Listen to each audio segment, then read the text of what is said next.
किसी बुद्धिमान व्यक्ति ने कहा था, कांग्रेस भारत को संविधान के माध्यम से मुस्लिम राष्ट्र बना चुकी थी, बस वो इसकी घोषणा नहीं कर पाई। मनमोहन सिंह ने जब कहा था कि देश के संसाधनों पर पहला अधिकार मुसलमानों का है, वो इसी घोषणा का प्रयास कर रहे थे। कांग्रेस ने आशा नहीं की थी कि हिंदुओं की ओर से इतना कड़ा विरोध देखने को मिलेगा।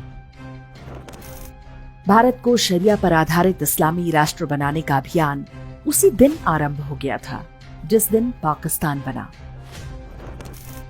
वर्ष 1950 में संविधान के अनुच्छेद 25 के माध्यम से धर्मांतरण को वैध बना दिया गया, ये जानते हुए कि चारों प्रमुख भारतीय धार्मिक समुदाय हिंदू, सिख, बौद्ध और जैन बलपूर्वक या लालच देकर धर्मांतरण नहीं करते, जबकि दोनों अब्राहमिक मजहब प्रोस्लिटिक अर्थात धर्मांतरण पर आधारित हैं।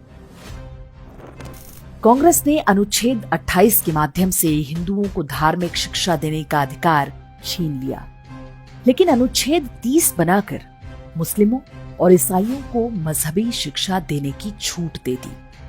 कोई और देश होता तो इसे धार्मिक अत्याचार की श्रेणी में रखा जाता। इसके बाद 1951 में सभी मंदिरों के चढ़ावे का पैसा हिंदुओं से छीन लिया गया।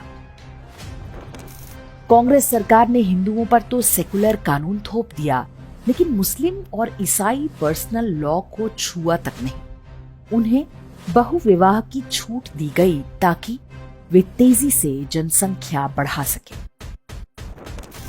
1954 में स्पेशल मैरिज एक्ट लाया गया ताकि मुस्लिम लड़के आसानी से हिंदू लड़कियों से शादी कर सकें। फिर फिल्मों और साहित्य के माध्यम से इसे ग्लैमराइज किया गया। आज इसी का परिणाम है कि हर वर्ष सैकड़ों हिंदू लड़कियां लव जिहाद में मारी जा रही हैं।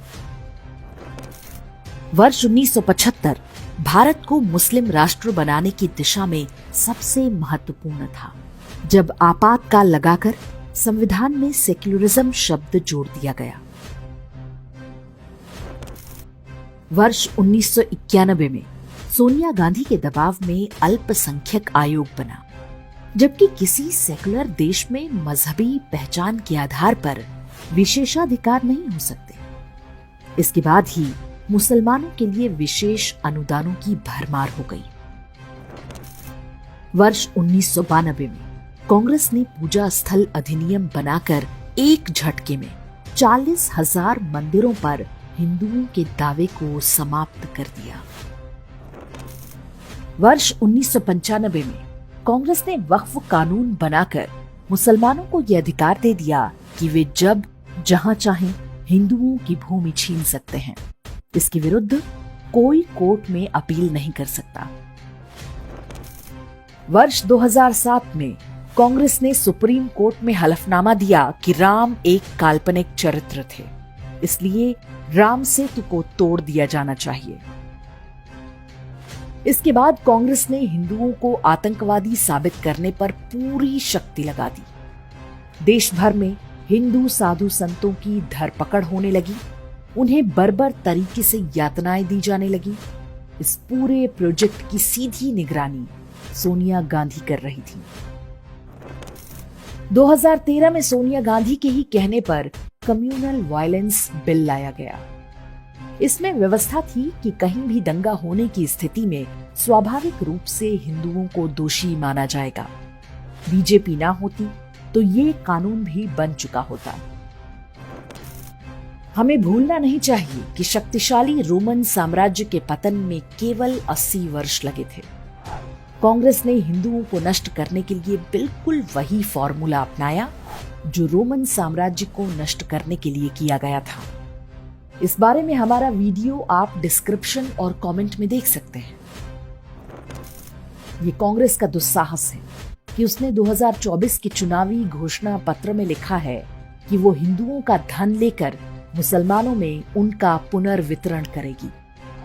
प्रधानमंत्री मोदी ने जब यही बात पकड़ ली और उसे आसान भाषा में जनता को समझा दिया तो पूरा कांग्रेसी तंत्र बौखला उठा। तो मुझसे छीनने की बात कर रहे हो अपने मैनिफेस्टो में? गोल्ड ले लेंगे, सबको वितरित कर देंगे और पहले जब उनकी सरकार थी उन्होंने कहा था कि देश की संपत्ति पर पहला अधिकार मुसलमानों का है। इसका मतलब ये संपत्ति इकट्ठी करके किसको बांटेंगे? जिनके ज्यादा बच्चे हैं उनको बांटेंगे। घुसपैठियों को बांटेंगे। क्या आपकी मेहनत की कमाई का पैसा घुसपैठियों को दिया जाएगा? आपको मंजूर है ये कांग्रेस का मैनिफेस्टो कह रहा है कि वो माताओं बहनों का सोने का हिसाब करेंगे, उसकी जड़ती करेंगे, जानकारी लेंगे और फिर उस संपत्ति को बांट देंगे। मनमोहन सिंह ने बिना कारण ही नहीं कहा था कि देश के संसाधनों पर पहला अधिकार मुसलमानों का है। वे और उनकी पार्टी इसी नीति पर लंबे समय से काम कर रहे थे। We need to be revitalized. We will have to devise innovative plans to ensure that minorities, particularly the Muslim minority, are empowered to share equitably in the fruits of development. They must have the first claim on our resources. Congress कोई चुनाव हारती है या जीतती है, ये बहुत महत्वपूर्ण नहीं है। सोचने वाली बात है कि इतने दशकों से देश में क्या चल रहा था। यदि कांग्रेस छोड़ रहा हर नेता यही कह रहा है कि ये पार्टी हिंदुओं से घृणा करती है, तो ये संयोग मात्र नहीं हो सकता। प्रधानमंत्री मोदी ने पहली बार इस विषय पर खुलकर बोला है। हम समझ सकते हैं कि प्रधानमंत्री के रूप में वे ढेरों मर्यादाओं से बंधे हैं, लेकिन उन्हें भी पता होना चाहिए कि दुष्टों के सामने मर्यादाओं का पालन आत्मघाती होता है। अब ये प्रधानमंत्री मोदी का उत्तरदायित्व है कि वे सनातन धर्म को नष्ट करने और भारत को मुस्लिम राष्ट्र बनाने के प्रयासों को जड़ से उखाड़ फेंकने का काम करेंगे।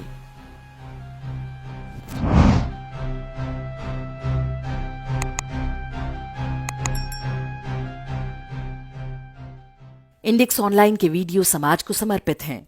आप इनको डाउनलोड करके जैसे चाहे वैसे प्रयोग कर सकते हैं। चाहे तो आप हमारे टेलीग्राम चैनल से जुड़ सकते हैं। वहां सारे नए पुराने वीडियो आपको मिल जाएंगे। हमारे सोशल मीडिया लिंक हर वीडियो के डिस्क्रिप्शन में होते हैं। हमारा एकमात्र उद्देश्य हिंदू समाज को जागृत और एकजुट करना है। इसमें सहभागी बने। धन्यवाद।